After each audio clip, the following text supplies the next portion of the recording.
Hey, السلام عليكم ورحمة الله وبركاته. سو دواada waa maxay self love jacaylka qofka naftiisa uu naftiisa siiyo. So hadda waxa laga yaabaa inaad markasta tabagan maqshaan oo dadka ka hadlayo iyagoo leh jacaylka qofka waa inuu naftiisa jeclaado waa inuu dhaho I love myself I love myself I love myself I love myself ba waxa idin sheegay maanta saakali kuma koobna qofka naftiisa wuxuu jeclaadaa markuu kala jeclaado inuu xumo ku dhaqaaqo waa maxay xumaa ku dhaqaaqi karo hadda waxa laga yaabaa istiraado xumaa aniga ma jecli dadka inaan dhibo dadka maxanti dadku waan iska ilaaliyaa maaragta qofna uma galo qofna uma dhibo laakiin ogow jacaylka nafta marka aad distraction badan siisid youtube aad daawatid waxba ku tareenin inaad waqtigaaga ku lumisid wax aanan ku anficin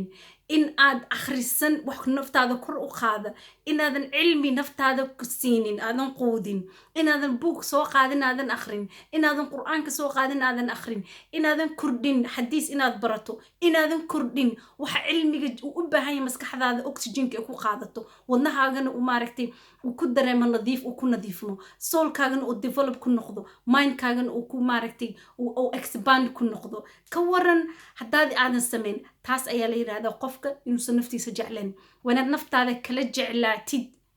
inay waqti lumiso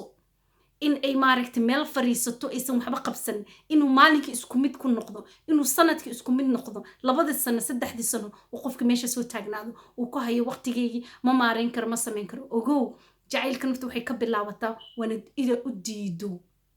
waxyaalaha dib u dhiga waqtigana ka faa'iideysta soo ma doonaysa inaad naftaada jeclaatid ma doonaysa inaad kordhisid bilow inaad cilmigaaga expand ka dhigtid kor u kordhisid naftaadana everyday aad tiraado nafteeda waxaan ka jeclahay